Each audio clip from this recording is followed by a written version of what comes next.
I am not kidding. The situation of Bihar is actually, it is not even hyped up. It is India developing country. मुझे लगता है बस इसलिए है because Bihar है उसके अंदर. The day we remove Bihar from India, it will be developed. इस वीडियो के कमेंट को आप चेक करोगे तो आपको ढेर सारे बिहार सपोर्टिंग स्टेटमेंट मिलेंगे। और इंटरेस्टिंग बात ये है कि बिहार और बिहार के लोगों को सिर्फ ये मैडम नहीं बल्कि पूरा देश आज हेट करता है। गोवा के सीएम ने तो एक बार ये स्टेटमेंट तक दे दिया था कि बिहार से गोवा तक डायरेक्टली कोई ट्रेन ही नहीं चलनी चाहिए। अगर ऐसा हुआ तो गोवा के सड़कों में ढेर सारे भिखारी नजर आने लग जाएंगे। बिहार के अगेंस्ट में इतना ज्यादा हेट है कि विकिपीडिया पे एक एंटी बिहारी सेंटीमेंट्स बोलकर पेज बना हुआ है। महाराष्ट्र के रिस्पेक्टेड राज ठाकरे ने एक बार ये कहा था कि बिहारी महाराष्ट्र और मुंबई के लिए एक सिक्योरिटी हैजार्ड बन गए हैं। जो क्राइम हो रहा है वो सबसे ज्यादा अगर वो इन्वेस्टिगेशन उनका चल रहा है तो वो उत्तर प्रदेश, बिहार, झारखंड और बांग्लादेश की बॉर्डर पे चल रहा है। मुंबई के सड़कों पे, स्वेच पे, पुल के नीचे ढेर सारे बिहारी अपने झुग्गियों और अपने टेंट में सोए रहते हैं और बिहारी मुंबई सिटी को अपने अनएम्प्लॉयमेंट से, अपने थिंकिंग से डिस्ट्रॉय कर रहे हैं। दिल्ली में तो बिहारीज को एक गाली की तरह ट्रीट किया जाता है। अबे चल ना बिहारी, और आज के बाद मेरे को कॉल मत कर दियो, ठीक है? और सबसे दिलचस्प बात तो ये है कि बिहारी खुद जब बड़े बड़े कॉर्पोरेट मीटिंग्स में या फिर बिहारी स्टूडेंट्स अपने इंटरनेशनल स्कूल्स में अपने इंट्रोडक्शन देने के लिए जाते हैं तो वो सामने ये बताने में शर्माते हैं कि मैं बिहार से हूँ। इस बात को कई समय तक छुपाते हैं और कह देते हैं कि मैं बिहार से नहीं किसी और स्टेट से हूँ। आए दिन बिहारी माइग्रेंट्स को मारने की न्यूज में खबर आती रहती है, पर सवाल है कि बिहारियों के अगेंस्ट में इतना हेट क्यों है।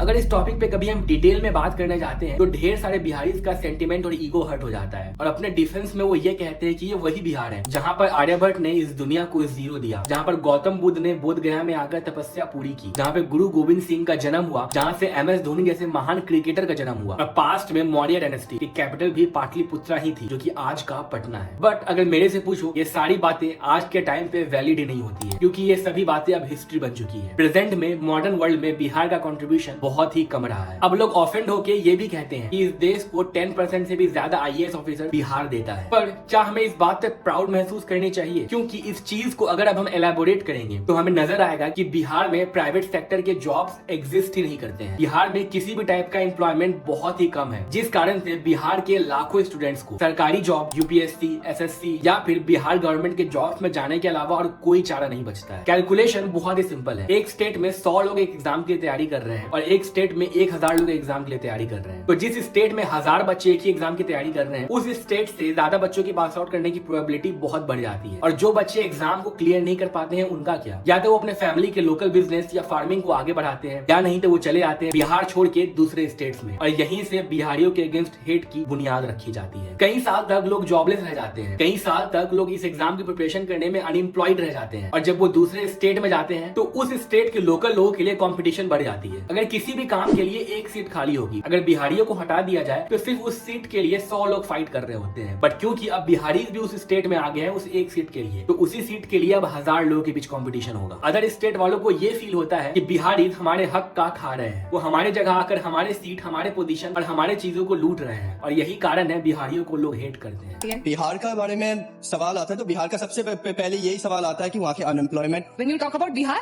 it's like पागलपन। बट पिछले कुछ सालों में ये चीजें बहुत ही ज्यादा बढ़ गई है। अब चाहे तुम एक कॉलेज स्टूडेंट हो या फिर एक कॉर्पोरेट में जॉब करते हो, तुम अगर अपने आसपास देखोगे तुम्हें रियलाइज होगा कि हर ग्रुप में एटलीस्ट 1 या 2 बिहारी होता ही है। मैं खुद जिस कॉलेज में पढ़ता था उस कॉलेज का 60% पॉपुलेशन बिहार और झारखंड से था क्योंकि बिहार में आज इंफ्रास्ट्रक्चर ही नहीं है। बिहार के सिटीज में ना एयरपोर्ट है, ना ही यहाँ पर इंजीनियरिंग या मेडिकल के कॉलेजेस हैं, ना ही आज तक यहाँ पर IT सेक्टर की शुरुआत हुई है। लोग आज भी यहाँ पर कास्ट के नाम पर फाइट करते हैं जिस कारण से यहाँ के बच्चे हमेशा दूसरे स्टेट्स में जाते हैं या तो पढ़ाई करने या तो जॉब करने। और यही कारण है दूसरे स्टेट्स को लोगों को हर ग्रुप में, चाहे वो कॉलेज का हो, स्कूल का हो या फिर कॉर्पोरेट का हो, हर समय बिहारी दिखता ही दिखता है, जिससे फिर से उन्हें ऐसा फील होता है कि बिहारी हमारे हक का खा रहे हैं। बिहार एक ऐसा स्टेट है जहाँ पर आज भी दहेज को प्रथा बोला जाता है। लोगों के गवर्नमेंट एग्जाम को क्लियर करने का एक मेन रीजन ये है कि एग्जाम क्लियर करने से उनको बहुत ही मोटा दहेज मिलेगा। इनफैक्ट बिहार के कई डिस्ट्रिक्ट में एक प्रॉपर चार्ट बना हुआ है जिसमें तुम्हारे नौकरी के अकॉर्डिंग तुम्हारा दहेज डिसाइडेड है। बिहार का इंफ्रास्ट्रक्चर आज भी 10 साल पीछे चल रहा है। अगर तुम एक बिहारी हो और तुम अपने करियर में, अपने लाइफ में कुछ अच्छा करना चाहते हो तो तुम्हें बिहार के बाहर जाने के अलावा तुम्हारे पास कोई ऑप्शन नहीं बचता है। बट जो पढ़े लिखे होते हैं वो दूसरे स्टेट्स में जाकर जॉब तो कर लेते हैं और वहाँ के इकोनॉमी में इक्वली सपोर्ट भी कर देते हैं। बट बिहार के एक मेजर पॉपुलेशन का क्या, जो कि पढ़ा लिखा नहीं होता है, जिसे हम बोलते हैं बिहारी माइग्रेंट्स, यानी कि ऐसे लोग जो कि एक लेबर वर्कर होते हैं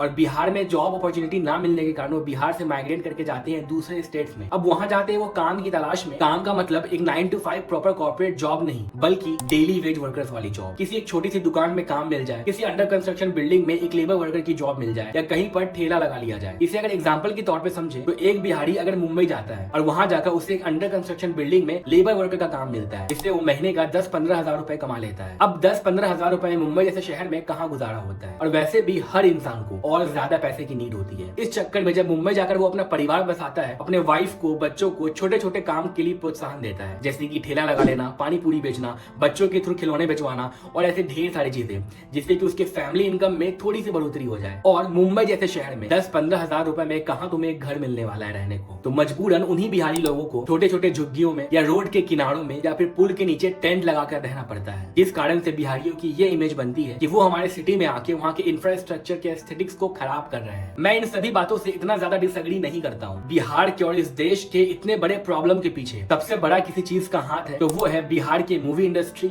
और बिहार के पॉलिटिकल लीडर्स का। बिहार में एजुकेशन आज भी बहुत बड़े कीमत पे आती है। बिहार के पॉलिटिकल लीडर्स आज भी जातिवाद पे फाइट करते हैं। जो जिस कास्ट का पॉलिटिकल लीडर स्टेट गवर्नमेंट की इलेक्शन जीतता है, वो छोटे जिलों में इस तरीके का ही अपना कार्यकर्ता रखता है। लालू यादव ने डायरेक्टली और इनडायरेक्टली 15 से 20 साल तक बिहार में रूल किया, जिस दौरान क्राइम रेट पीक पे चली गई थी। बट आज भी जब बिहार के इलेक्शन होते हैं तो ऑलमोस्ट 35% सीट लालू यादव की फैमिली को जाती है। The reason being caste. Bhojpuri industry को जो लोग आज लीड कर रहे हैं, ये वही लोग हैं जो कि रणवीर अलावादिया के स्टेटमेंट पे ऐसे बयान देते हैं कि बेटी हर घर की माताएं बहनें सब देख रही हैं।